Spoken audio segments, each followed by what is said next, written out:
Welcome to love to ট্রাভেলের একটি নতুন ভিডিওতে আপনাদের সকলকে স্বাগত। আজ 30শে জুন 2025 আমরা কিন্তু সম্পূর্ণ নতুন ভিডিও নিয়ে আপনাদের সঙ্গে উপস্থাপনা করতে চলেছি।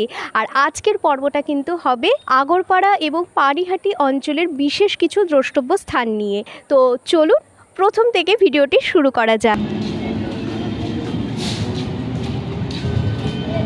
তো এই হচ্ছে আগরপাড়া স্টেশন। পশ্চিমবঙ্গের যে কোনো প্রান্ত থেকে আসুন না কেন, ব্যারাকপুরগামী যে কোনো ট্রেনেই আগরপাড়া চলে আসতে পারবেন। আর এই 1 নম্বর প্ল্যাটফর্ম থেকে নেমে কিন্তু আমরা এখন এখান থেকে কিন্তু অটো ধরে নেব। অটো ধরে কিন্তু যে সমস্ত অটোগুলো সাহেবকুঠির দিকে যাচ্ছে, অর্থাৎ বিটি রোডের দিকে যাচ্ছে, সেই অটোগুলো ধরবো। আর সেই অটোগুলো ধরে কিন্তু আমাদের আজকের গন্তব্য হবে আগরপাড়ার কিছু বিশেষ বিশেষ দ্রষ্টব্য স্থান।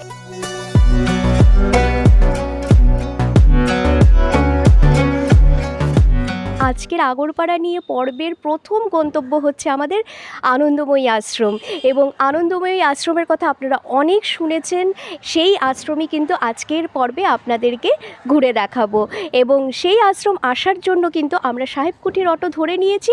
সেই অটো করে কিন্তু অটো আপনাকে এইখানটাতে নামাবে। এই যে রাস্তাটা দেখতে পাচ্ছেন, মানে এই সোজা রাস্তাটা চলে গেলে হচ্ছে আপনারা কিন্তু গিরিবালা ঘাট পেয়ে যাবেন। আমাদেরকে কিন্তু অটোর দাদা এখানেই নামিয়ে দিলেন। তো আমরা এখান থেকে মিনিট কয়েকের দূরত্ব আমরা পৌঁছে যাব আশ্রম। আমাদের কিন্তু আগরপাড়া স্টেশন থেকে এই পর্যন্ত আসতে কিন্তু অটো ভাড়া পড়েছে জনপ্রতি 14 টাকা করে। আপনারা কিন্তু খুব অল্প মূল্যে, মানে কলকাতার কাছে পিঠে বা কলকাতার মধ্যে যদি একদিনের ট্যুর প্ল্যান করতে চান, খুবই স্বল্প মূল্যে কিন্তু এই আজকের যে পর্বটা আপনাদেরকে আমরা তুলে ধরছি, এই রকমভাবেই কিন্তু আপনারা একটা ট্যুর প্ল্যান সুন্দরভাবে করতেই পারেন। তো এখানে আসার পর একটু আশাহত হলাম, কারণ যার থেকে অনুমতি নিতে হয় এখানে ভিডিও করার জন্য, উনি এই মুহূর্তে নেই। উনি 1টার সময় আসবেন এবং তখনই কথা বলে আমরা হয়তোবা অনুমতি পেতে পারি। এখনও পর্যন্ত আমরা একটা উদ্বিগ্নের মধ্যে আছি, আদৌ আমরা আজকে আনন্দময়ী আশ্রমের ভিডিও করে আপনাদেরকে দেখাতে পারবো কি পারবো না জানি না।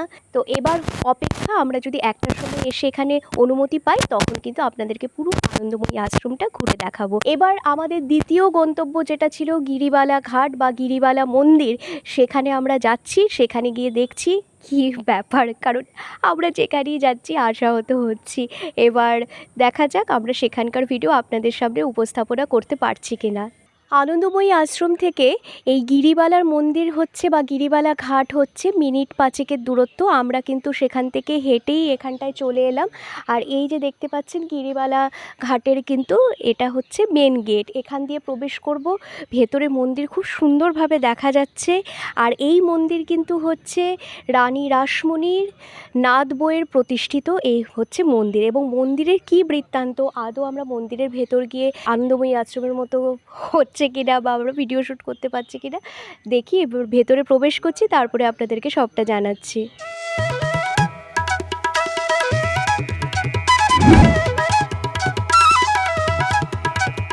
গিরিবালা মন্দিরে কিন্তু ক্যামেরা নিষিদ্ধ, কিন্তু আমরা খুব সুন্দরভাবে এখানে অনুমতি পেয়ে গেলাম ভিডিও করার। অনুমতি পাওয়ার পর কিন্তু আমরা এখন আপনাদেরকে পুরো মন্দিরটা কিন্তু ঘুরে দেখাবো। ব্যারাকপুর ট্রাঙ্ক রোডে অবস্থিত আগরপাড়ার মোল্লারহাটের মোড় থেকে হলধর বোস রোড ধরে গঙ্গার দিকে হাঁটলে গঙ্গার ধারেই পড়বে গিরিবালা ঠাকুরবাড়ি। অনেকে ছোট দক্ষিণেশ্বরও বলে থাকেন। এই মন্দিরের অবস্থান দক্ষিণেশ্বরের মতো গঙ্গা তীরে এবং শিব মন্দিরগুলির গঠনশৈলীও একই রকম। এখানে 6টি শিবলিঙ্গের মন্দির রয়েছে। দক্ষিণেশ্বরের মূল দেবতা দক্ষিণাকালী, কিন্তু এখানকার মূল দেবতা হলেন রাধা গোবিন্দজিও। মন্দিরের পশ্চিম দিকে গিরিবালা ঘাট, আছে নহবতখানা এবং নাট মন্দির। মন্দিরটি নির্মাণ করতে সেই সময় প্রায় 3.5 লক্ষ টাকা খরচ হয়েছিল। মন্দিরটি 1318 বঙ্গাব্দ, ইংরেজির 1911 খ্রিস্টাব্দে 18ই জ্যৈষ্ঠ রানী রাসমণির নাতবউ কলকাতার জানবাজারের গোপালকৃষ্ণ দাসের বিধবা স্ত্রী গিরিবালা দাসী প্রতিষ্ঠা করেছিলেন। পাঁচিল দিয়ে ঘেরা মন্দির প্রাঙ্গণের ঠিক মাঝখানে রাধা গোবিন্দজির মন্দির। মন্দিরে ওঠার সিঁড়ির দুপাশে 2টি পাথরের নারী মূর্তি, হাতে কাঁচের বাতিদান। মন্দিরের গর্ভগৃহে কোষ্ঠী পাথরের কৃষ্ণ, অষ্টধাতুর রাধা, গণেশ, নারায়ণ শিলা ও অন্যান্য দেবদেবীর মূর্তি প্রতিষ্ঠিত ও নিত্য পূজিত। মন্দিরের সামনে বড় নাট মন্দির, প্রাঙ্গণের পশ্চিম দিকে 6টি আটচালা শিব মন্দির। শিব মন্দিরগুলির নাম যথাক্রমে দক্ষিণ দিক থেকে উত্তরে রামেশ্বর, রাজেশ্বর, গোপেশ্বর, তারকেশ্বর, ভুবনেশ্বর ও গিরিশ্বর। এই মন্দিরে অধিষ্ঠান করছেন স্বয়ং রাধারানী। আর এই সঙ্গে কিন্তু এত একটা খুব সুন্দর মনোরম পরিবেশে কিন্তু একটা দক্ষিণেশ্বরের আদলে তৈরি এই হচ্ছে গিরিবালা মন্দির, এবং পাশেই রয়েছে গঙ্গার ঘাট, এখান থেকে গঙ্গাও যাওয়া যাচ্ছে। এবং এই মন্দিরের বিশেষত্ব হচ্ছে কিন্তু বৈষ্ণব আধ্যাত্মিকতায় মোড়া একটা মন্দির, কিন্তু আবার হচ্ছে যে স্থাপত্যটা রয়েছে সেটা কিন্তু আবার দক্ষিণেশ্বরের আদলে। মন্দির তৈরি হয়েছিল 1800 সালের 8ই জ্যৈষ্ঠ, ইংরেজির 1911 পয়লা জুন বৃহস্পতিবার এই মন্দিরটি স্থাপন হয়েছিল। সেই সময়ে এই মন্দির তৈরি করতে 3 লক্ষ টাকা লেগেছিল। এই মন্দির যিনি স্থাপন করেছিলেন তিনি অত্যন্ত বৈষ্ণব মানসিকতার শ্রী গিরিবালা দাসী। ওনাকে এইটুকু না বললেই নয়, আপনারা বেরোবার সামনে দেবেন যে একটা 8 ইঞ্চি ফলক আছে, তাতে লেখা আছে গিরিবালা দাসীর রাধাগোবিন্দ কুঞ্জ। দুটো কথা আছে, গিরিবালা দাসী রাধাগোবিন্দ কুঞ্জ শব্দটি কিন্তু বৃন্দাবনের, বৃন্দাবনকে মনে করিয়ে দেয়। তো উনি এতটাই বৃন্দাবন ভাবাপন্ন ছিলেন। এই মন্দিরটা রাধাগোবিন্দ কুঞ্জ, কুঞ্জে ভগবান বাস করেন। তো ওনার এই বৈষ্ণবতা আমাদের মাথা নিচু করে দেয় ওনার চিন্তাভাবনার কাছে। সেই সময়ে 3 লক্ষ টাকা ব্যয় হয়েছিল। এই মন্দিরটি স্থাপন করেছিলেন গগনচন্দ্র বিশ্বাস, SM ঘোষ অ্যান্ড কোম্পানি। মাঝখানে রাধাগোবিন্দ বিরাজমান এবং পশ্চিম দিকে 6টি শিব মন্দির আছে। মাঝখানে গঙ্গায় যাবার জন্য চাঁদনি, মন্দির থেকে গঙ্গায় সিঁড়ি নেমে গেছে গঙ্গায় যাবার জন্য। অত্যন্ত সুন্দর এবং আধ্যাত্মিক পরিবেশের মন্দিরটি অবস্থান করে। তো কথিত আছে যে ওনার স্বামীর বিয়োগ, সন্তানের বিয়োগে উনি সেই শোকের জন্য উনি মন্দির স্থাপন করেছে। হয়তো বা হবে ব্যক্তি আমার কাছে, কিন্তু এর মধ্যে কিন্তু একটা আধ্যাত্মিকতা লুকিয়ে আছে, যেটাকে এই মন্দির ভালো করে ঘুরে দেখলে এবং কার্যকলাপগুলো যে একটার সঙ্গে একটাকে যুক্ত করা যায়, তাহলে বোঝা যাবে উনি কতটা বৈষ্ণব ছিলেন। উনি রানী রাসমণির নাতবউ গিরিবালা দাসী। এনাদের সব জায়গায় শাক্ত মন্দির দেখা যাবে, কিন্তু ইনি কিন্তু বৈষ্ণব মন্দির স্থাপনা করলেন। আপনারা যদি দেখেন ওনার একটি পেতলের মূর্তি আছে, উনি মালা করছেন। মন্দিরে 4 বার পুজো হয়। প্রভাতে উষা কীর্তন হয়, বর্তমানে এখন আপনারা যখন আছে 10টা থেকে নারায়ণের অভিষেক হয়, শালগ্রামের অভিষেক হয়, রাধাগোবিন্দের অভিষেক হয়, পুজো হয় প্রায় 2 ঘন্টা। 12টায় আমাদের ভোগ দেওয়ার নিয়ম, একটু এদিক ওদিক হয়ে যায় টাইম। 12টা 12:30 থেকে ভোগ নিবেদন হয়। 1টার সময় এই ভোগ বিতরণ হয়। যারা প্রসাদ নেন বা যারা মন্দিরের সঙ্গে যুক্ত কাজকর্মের সঙ্গে, তাদের সকলকে প্রসাদ দেওয়া যায়। প্রসাদের জন্য আমাদের মন্দিরে একটা নিয়ম আছে, একটা কুপন সিস্টেম আছে, যেটি 120 টাকা দিলে মধ্যাহ্নের প্রসাদটা পাওয়া যায়। ভগবান যেরকম খান চেষ্টা করি আমরা যতটা করা যায়, আর একটু বেশি দিলে একটু পনির টনির করে দেওয়া হয়। আর আমাদের সাধ্য কম, স্বাদ আমাদের অনেকটা। সব মতপথ একটা জায়গায় গিয়ে মিলবে, বেদান্ত প্রতিপাদ্য শ্রী গোবিন্দ। তো তার পুজো এখানে নিত্য হচ্ছে। 4 বার পুজো হয়, সকালে, মধ্যাহ্নে, সায়াহ্নে, আবার বেশি হয় বৈশাখ মাসে বেশি হয়। মধ্যাহ্নে 2টো বাজে, একটা নারায়ণ পুজো, একটা ভোগ। ভক্তরা সে পুজো দিতে পারেন, তাদের আসতে গেলে 10টার মধ্যে আসতে হবে। আর গঙ্গা আরতি হয় প্রতিদিন 6টা থেকে 6টায় গঙ্গা আরতি হয়। আমাদের ঘাটে গিরিবালা ঘাট বলে খ্যাত। তাতে আমরা আমাদের সামর্থ্য অনুযায়ী আমরা গঙ্গা আরতি করি, দীর্ঘদিন করছি। মন্দিরের টাইম হচ্ছে অ্যাকচুয়ালি 6টা 12টা, কিন্তু এটা সবসময় হয়ে ওঠে একটু আগে পরে হয়। এমন ভোগ হতে হতে 1টা বেজে যায় প্রসাদ দিতে যেতে। যারা প্রসাদ খেয়ে বেরিয়ে যাবে তারপর তো বন্ধ হবে, এই কারণে খোলা থাকে। কিন্তু মন্দির টাইম 6টা 12টা, 4টা 8টা। আমি 85-এর 23শে জানুয়ারি থেকে মন্দিরে আছি। আমি আমার গুরুর সঙ্গে, এ পাশে আমার গুরুর ছবি, এনার সঙ্গে আমি এসেছিলাম। অনেকে পৃথিবী ছেড়ে গেছে, কেউ জায়গা ছেড়ে চলে গেছে, অদৃশ্য কোনো কারণে রাধারানী আমায় রেখেছে, আমি আছি। হ্যাঁ, যে কটা দিন রাখবেন থাকবো, পরের ঘন্টায় প্রয়োজন না হলে আমাকে বার করে দেবে। এটা কিন্তু হচ্ছে গিরিবালা মন্দিরের একদম পেছন দিকটা, আর এই ঘাটটা আমি যেই মুহূর্তে এখানটায় দাঁড়িয়ে রয়েছি এটাই কিন্তু হচ্ছে গিরিবালা ঘাট। আর এই এত সুন্দর একটা মনোরম পরিবেশে, মানে একদম এখানেই হচ্ছে গঙ্গা এবং পাশেই হচ্ছে কিন্তু এত সুন্দর একটা দক্ষিণেশ্বরের আদলে তৈরি মন্দির। আর আমরা কিন্তু মন্দির পুরো দর্শন আমাদের হয়ে গেছে, আর মন্দির পুরো দর্শনের পর কিন্তু আমরা এই মন্দিরের পেছন দিকটায় চলে এলাম গঙ্গার পাশটাতে। এখন কিন্তু বর্ষাকাল, আর এই বর্ষাকালে কিন্তু গঙ্গা খুব সুন্দর উপচে পড়েছে। আর খুব আজকে একটা মানে খুব যে রোদ আছে সেটাও না, হালকা হালকা বৃষ্টি হচ্ছে মাঝে মাঝে, আবার একটু রোদের ঝলক দিচ্ছে। তো এর মধ্যে কিন্তু খুব সুন্দর লাগছে গঙ্গাটাকে দেখতে। তো আমরা তো গঙ্গা দেখবো এবং আপনাদেরকেও ঘুরে দেখাবো। এই গিরিবালা ঘাটের থেকে গঙ্গা উত্তর দিকের যে গঙ্গাটা সেটা আপনারা চলুন দেখে নিন। এখান থেকে যদি আপনারা হাঁটা শুরু করেন, এখানে কিন্তু আগরপাড়া অঞ্চলটাতে মানে পানিহাটি অঞ্চলটাতে কিন্তু অনেক কিন্তু দর্শনীয় স্থান রয়েছে। এখানে শ্মশান ঘাট রয়েছে, তারপরে রয়েছে বোসের ঘাট, তারপরে রয়েছে এখানে পানিহাটি ফেরিঘাট। সেখান থেকে কিন্তু ওই যে ফেরিঘাটটা দেখা যাচ্ছে সেখান থেকে কিন্তু লঞ্চ ছাড়ে, আপনারা এখান থেকে কিন্তু লঞ্চে করে ওপারে কোন্নগর যেতে পারবেন। সেখানে রয়েছে কিন্তু অবনীন্দ্রনাথ ঠাকুরের বাগান বাড়ি। এরপর কিন্তু রয়েছে এখানে আরেকটি খুব বড় ইস্কন মন্দির, শ্যামসুন্দর মন্দির, মানে অনেক কিন্তু এখানটায় মন্দির রয়েছে এবং দর্শনীয় স্থান রয়েছে। আর এই মানে পানিহাটি অঞ্চলে কিন্তু শ্রী শ্রী ঠাকুর স্বয়ং রামকৃষ্ণ পরমহংসদেবেরও কিন্তু পদধূলি পড়েছিল। তো বুঝতেই পারছেন কতটা একটা পবিত্র জায়গা এই পানিহাটি অঞ্চলটা। তো আপনারা যদি চান এই সন্ধ্যের সময় আসুন বা সকাল দিকটায় আসুন, আপনারা কিন্তু পায়ে হেঁটেই এই পুরো ঘাট ধরে কিন্তু এই অঞ্চলটা ঘুরে নিতে পারবেন। তো এটা কিন্তু হচ্ছে বোসের ঘাট। আমাদের কলকাতা শহরের বুকে যেখানে যেখানে গঙ্গার ঘাট রয়েছে আপনারা সবাই জানেন, এই ঘাটগুলোতে কিন্তু সন্ধ্যের সময় একটা শান্তকালীন ভাইবস থাকে। সেই ভাইবসটা কিন্তু খুবই সুন্দর লাগে। এখানটায় কিন্তু আপনারা এসে কিন্তু সবসময় একটা আড্ডা দেওয়া হোক, যাই হোক, বসে একটু সময় কাটানো, আপনারা নিরিবিলিতে এইভাবে গঙ্গার আবহাওয়াটাকে উপভোগ করতে চাইলে কিন্তু এই বোসের ঘাটটাও কিন্তু একটু ঘুরে দেখে নিতে পারেন।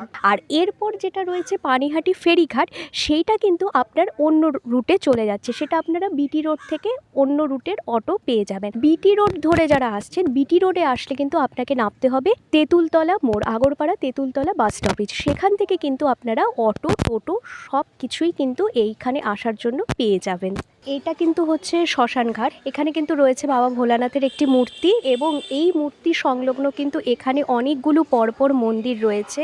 রামকৃষ্ণ, মা শারদা এবং বিবেকানন্দের একটি মন্দির রয়েছে, আরেকটি মন্দির রয়েছে বজরংবলীর মন্দির রয়েছে, লোকনাথ বাবার মন্দির রয়েছে, মা তারার মন্দির রয়েছে। তো আপনারা কিন্তু এখানটায় এলে এই ছোট ছোট মন্দিরগুলো কিন্তু দর্শন করে নিতে পারবেন। আমাদের প্রত্যেকের নিয়তির ফলে কিন্তু একদিন না একদিন এখানে আসতেই হবে। তো আমরা আজকে আগেই চলে এলাম, এবং তখন তো হয়তো দেখতে পাবো না চাক্ষুষ, এবার এখনই আমরা দেখে নিচ্ছি।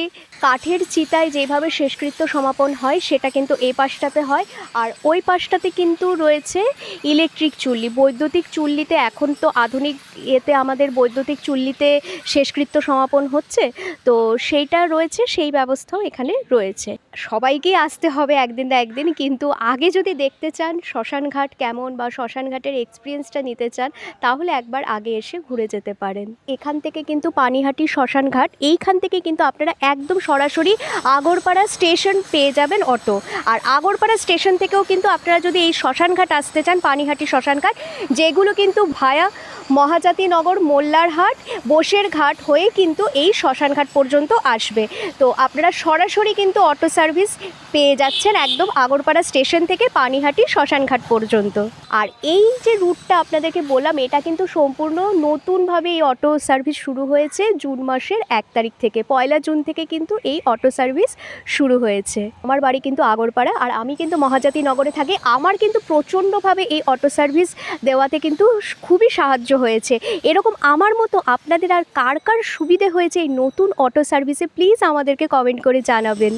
এই মুহূর্তে কিন্তু আমরা দাঁড়িয়ে রয়েছি মা আনন্দময়ীর আশ্রমে। আপনাদেরকে যেরকম বললাম, আমরা তখন সকালবেলায় এসেছিলাম আনন্দময়ী আশ্রম, কিন্তু সেই সময় আমরা অনুমতি পাইনি ভিডিও করার। এখন আমরা কর্তৃপক্ষদের সঙ্গে কথা বললাম, যেরকম ওনারা বলেছিলেন যে 1টার সময় আসতে হবে, আমরা ওনাদের সঙ্গে কথা বললাম। কিন্তু এখন তো মন্দির বন্ধ হয়ে গেছে, আর এখন মোটামুটি 1:30 বাজে। তো আমরা পুরো আশ্রমের যে বাইরের অংশটুকু রয়েছে, কারণ এই মুহূর্তে আমরা দাঁড়িয়ে রয়েছি এই দেখুন দোল মঞ্চের সামনে। এবার এই দোল মঞ্চ সহ আরও গোশালা রয়েছে আশ্রমের, এবং পুরো আশ্রমটা মানে গঙ্গা পাশে এত সুন্দর একটা আশ্রম, সেটা কিন্তু আপনাদেরকে ঘুরে দেখাবো, যেহেতু আমরা অনুমতি পেয়ে গেছি। আর 4টের সময় মন্দির খুলবে, তখন তো আপনারা মায়ের দর্শন করতেই পারবেন। চলুন আমাদের সঙ্গে এখন পুরো আশ্রমটা ঘুরে দেখুন। আর এই হচ্ছে কিন্তু যজ্ঞশালা। এখানে বিশেষ যখন পুজো হয়, বিশেষ যেই সমস্ত যজ্ঞ অনুষ্ঠিত হয় মন্দিরের, তখন কিন্তু এই যজ্ঞশালাতেই সেই যজ্ঞটা হয়ে থাকে। আশ্রমটা সত্যি একটা খুব মনোরম পরিবেশই কিন্তু তৈরি হয়ে উঠেছে। আর এই হচ্ছে কিন্তু গোশালা, এই পাশটাও গোশালা রয়েছে, আর এই পাশটাও কিন্তু গোশালা রয়েছে, গরুরা রয়েছে। এখন কিন্তু ওদেরকে খাবার দেওয়া হয়েছে, ওরা খাবার খাচ্ছে। আমি এখানে কিন্তু 2টো গোমাতা দেখতে পাচ্ছি। আর এই ভেতরে যে গোশালা রয়েছে এই পাশটাতে তো আরও অনেক গোমাতারা এখানে রয়েছে।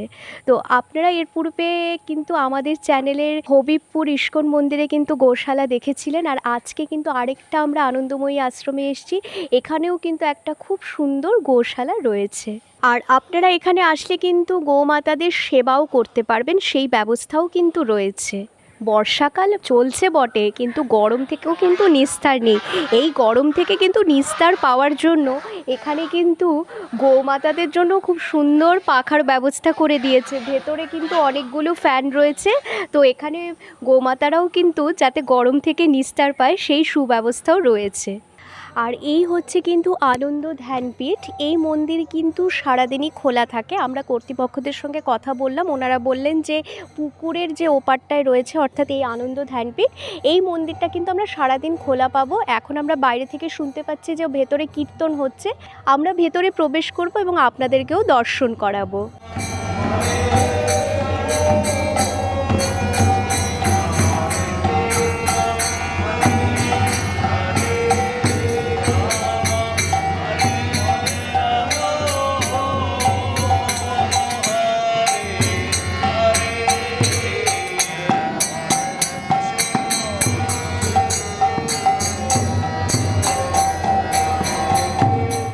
এই আনন্দ ধ্যানপীঠের মন্দিরের ভেতর কিন্তু মা আনন্দময়ী অধিষ্ঠান করছেন। তো এখানে সাধারণত ধ্যান করা হয়, কিন্তু এখন কিন্তু কীর্তন হচ্ছে।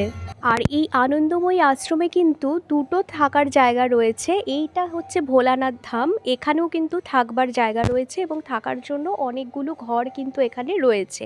আর এই হচ্ছে এখানে থাকবার নিয়মাবলী দেওয়া রয়েছে।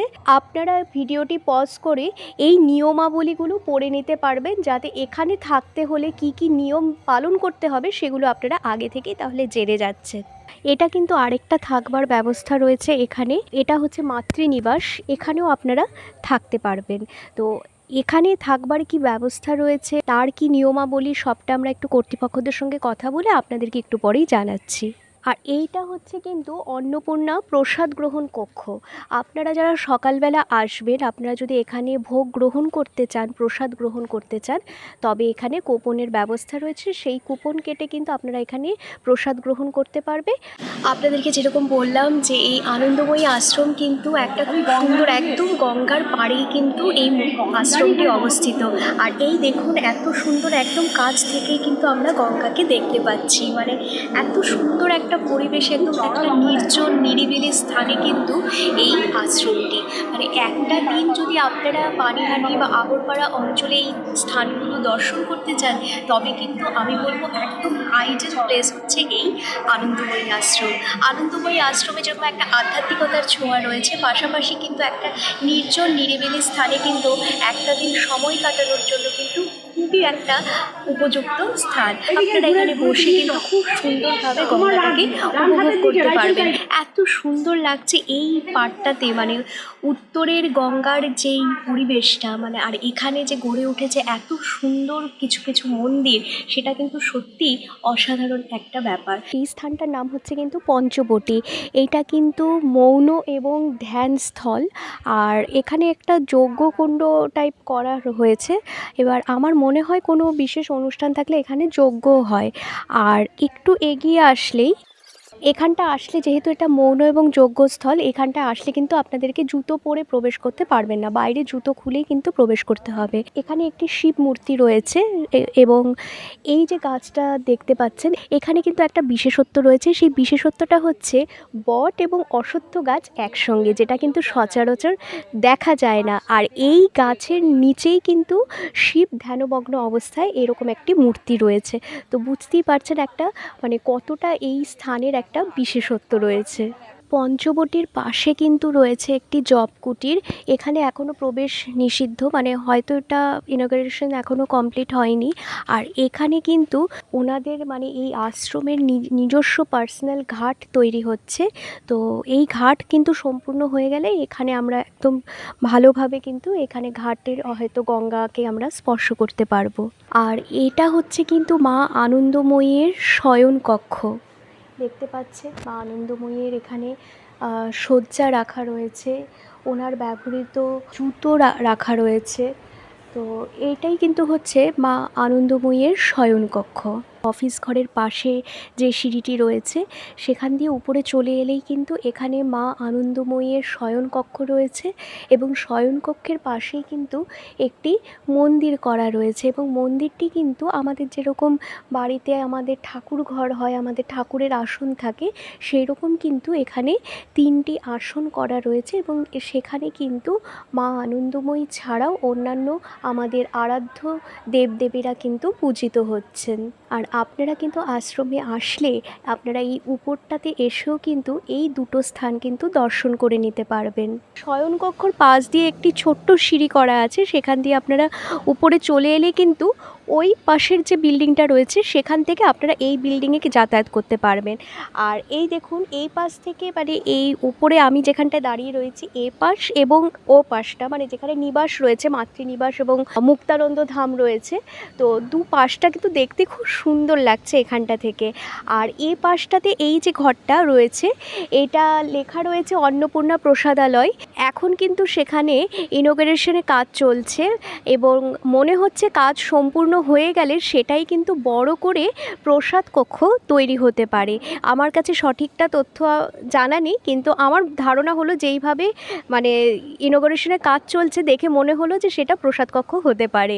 আমরা এখানে থাকবার যে নিবাস রয়েছে তার কি ব্যবস্থা রয়েছে আপনাদের সঙ্গে শেয়ার করার জন্য এবং ভোগ গ্রহণ করার কি ব্যবস্থা রয়েছে সেটা আমরা কথা বলার জন্য আমরা অফিসে গিয়েছিলাম, কিন্তু সেখানে মানে ওনাদের কথাবার্তা এতটাই ব্যবহারে আমরা আশাহত হলাম, কারণ কথাবার্তা প্রচণ্ড রকম রুড, মানে ওনারা এমনভাবে বিহেভ করলেন মানে আমরা ঠিকঠাক সঠিকভাবে যে আমরা আপনাদের কাছে তথ্যটা তুলে ধরবো সেরকম কোনো অবকাশই পেলাম না। কারণ আমরা কিন্তু অনুমতি নিয়েই এখানে করছি, তারপরেও কিন্তু খুব ওনাদের থেকে ব্যবহারটা ভালো পেলাম না।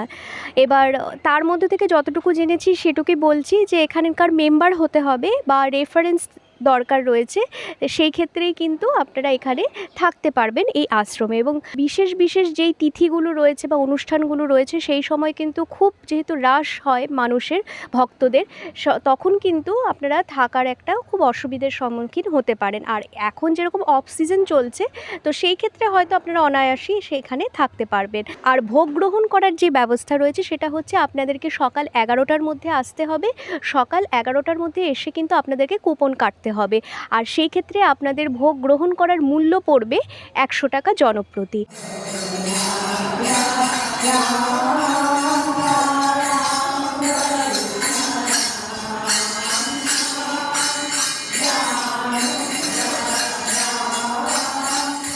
আপনাদেরকে যেরকম বললাম এখানে মন্দির খোলার সময় কিন্তু হচ্ছে বিকেলবেলা 4টের সময়, 4টে থেকে 8টা পর্যন্ত মন্দির খোলা থাকে। এবার 4টের সময় নির্ধারিত সময় অনুসারে মন্দির খুলে গেল এবং আমরা কিন্তু আপনাদেরকে মন্দির ঘুরে দেখালাম এবং মন্দির দর্শন করালাম। এখানে যেটা নাট মন্দির রয়েছে এখানে কিন্তু মা আনন্দময়ী বিগ্রহ রয়েছেন এবং ওনার ছবি রয়েছে এবং মা আনন্দময়ী এখানে অধিষ্ঠান করছেন। এছাড়াও ওনার সঙ্গে গণেশের মূর্তি রয়েছে এবং রাধাকৃষ্ণের মূর্তি রয়েছে, আর রয়েছে মা কালীর মূর্তি। তো এই ছিল কিন্তু মা আনন্দময়ী আশ্রম এবং আশ্রমের ভেতরে যে নাট মন্দির এবং নাট মন্দিরে অধিষ্ঠিত বিগ্রহ। আর রয়েছেন এখানে প্রভু জগন্নাথ। মা আনন্দময়ী আশ্রমের কিন্তু একটি ইতিহাস রয়েছে, তো চলুন মন্দিরটা ঘুরে দেখতে দেখতে সেই ইতিহাসটা একটু জেনে নিন। আনন্দময়ী মা, যিনি নির্মলা সুন্দরী দেবী নামেও পরিচিত, তিনি ছিলেন একজন বিখ্যাত ভারতীয় সাধিকা ও শিক্ষিকা। তিনি হিন্দু ধর্মের দেবী দুর্গার অবতার রূপে পূজিত হন। তিনি 1896 সালের 30শে এপ্রিল বাংলাদেশের ব্রাহ্মণবাড়িয়া জেলার খিয়াওড়া গ্রামে জন্মগ্রহণ করেন। আনন্দময়ী মা তার আধ্যাত্মিক জ্ঞান ও অলৌকিক ক্ষমতার জন্য ভক্তদের কাছে শ্রদ্ধেয়া ছিলেন। তিনি ছিলেন একজন অসাধারণ ব্যক্তিত্ব, সবাইকে আধ্যাত্মিক পথে চলতে অনুপ্রাণিত করতেন। তার পৈতৃক নিবাস ছিল ব্রাহ্মণবাড়িয়া জেলার বিদ্যাকূট গ্রামে। পিতা বিপিন বিহারী ভট্টাচার্য মুক্তানন্দ গিরি নামে সন্ন্যাস জীবন গ্রহণ করেন। হয়তো পৈতৃক সূত্রেই আনন্দময়ীর মধ্যেও আধ্যাত্মিক চেতনা জাগ্রত হয়, কারণ ছোটবেলা থেকেই তার মধ্যে দৈব শক্তির লক্ষণ দেখা দিয়েছিল। তখন থেকেই হরি নাম কীর্তন শুনে তিনি আত্মহারা হয়ে যেতেন। মা আনন্দময়ীর প্রাতিষ্ঠানিক শিক্ষা ছিল না বললেই চলে। 1908 সালে বিক্রমপুরের রমণীমোহন চক্রবর্তীর সঙ্গে তার বিবাহ হয়। স্বামীও পরবর্তীকালে সন্ন্যাস গ্রহণ করে ভোলানাথ নামে পরিচিত হন। উনিও এই আশ্রমে পূজিত হন এবং আনন্দময়ীর পাশেই ওনার মন্দিরও করা আছে। 1932 খ্রিস্টাব্দে আনন্দময়ী স্বামীর সঙ্গে ঢাকা থেকে উত্তর ভারতের দেরাদুনে চলে আসেন এবং শেষ জীবনটা ভারতবর্ষেই কাটান ও আধ্যাত্ম প্রচারে নিজেকে নিয়োজিত করেন। ওনার মহিমা প্রচারের জন্য ভারতের অনেক জায়গায় আনন্দময়ীর আশ্রম আছে, তেমনি আগরপাড়ায় অবস্থিত এই আনন্দময়ীর আশ্রম। আপনাদের ডান দিকেই কিন্তু জুতো রাখার স্থান রয়েছে, সেখানে কিন্তু একদম বিনামূল্যে আপনারা জুতো রাখতে পারবেন। আর এই যে এতটা বড় যে জায়গা দেখতে পাচ্ছেন, এখানে কিন্তু আপনারা যদি নিজস্ব গাড়ি নিয়ে আসেন সেক্ষেত্রে কোনো অসুবিধে হবে না, কারণ পার্কিংয়ের কিন্তু খুব সুন্দরভাবে সুব্যবস্থা রয়েছে। আর এই মন্দির খোলার সময় হচ্ছে সকাল 6টা থেকে দুপুর 12টা পর্যন্ত। দুপুর 12টার সময় এখানে ভোগারতি হয়। ভোগারতির পর কিন্তু এখানে আপনারা যারা ভোগ গ্রহণ করবেন, ভোগ প্রসাদ বিতরণ করা হয় এখানে দুপুর 1টা থেকে। আর মন্দির বন্ধ হয়ে যায় 12:30টার সময়, আবার পুনরায় মন্দির কিন্তু খোলে 4টে থেকে। তো আপনারা এই সময়সূচিটা কিন্তু মাথায় রেখে এখানে আসবেন। আর আজকে কিন্তু এখন এখানে 4টের সময় মন্দির খোলার পর কিন্তু সৎসঙ্গ চলছে। সৎসঙ্গ শেষ হয়ে গেলে আবার কিন্তু 6:45টার সময় সন্ধ্যারতি হবে। তো এই হচ্ছে মোটামুটিভাবে একটা মন্দিরের ধারণা আপনাদেরকে দিয়ে দিলাম, এবং আপনারা এই আশ্রমে আসলে কি কি দর্শন করতে পারবেন সেটাও কিন্তু, সেই ধারণাটাও কিন্তু আপনাদের সঙ্গে ভাগ করে নিলাম। তো এই ছিল আমাদের আজকের ভিডিও। পরবর্তী পর্বে আরও নিত্য নতুন ভিডিও নিয়ে আপনাদের সঙ্গে হাজির হব। ভালো থাকবেন। আর আমাদের ভিডিও যদি আজকের ভিডিও ভালো লেগে থাকে প্লিজ লাইক করবেন এবং প্রচুর প্রচুর শেয়ার করবেন এবং কমেন্ট করবেন। আর আপনারা কিন্তু আমাদের অনেকেই ভিডিও দেখছেন কিন্তু চ্যানেল সাবস্ক্রাইব করছেন না, তাই প্লিজ বলছি আপনারা চ্যানেলটিকে সাবস্ক্রাইব করুন, লাভ টু ট্রাভেল, এবং পাশে দেওয়া বেল আইকনটি প্রেস করে অল নোটিফিকেশন অন করে দিতে একদম ভুলবেন না পরবর্তী সমস্ত আপডেট পেতে। আজকের মতো এই পর্যন্তই। আগামী দিনে আরও নিত্য নতুন ভিডিও নিয়ে আপনাদের সঙ্গে হাজির হব। ভালো থাকবেন। ধন্যবাদ।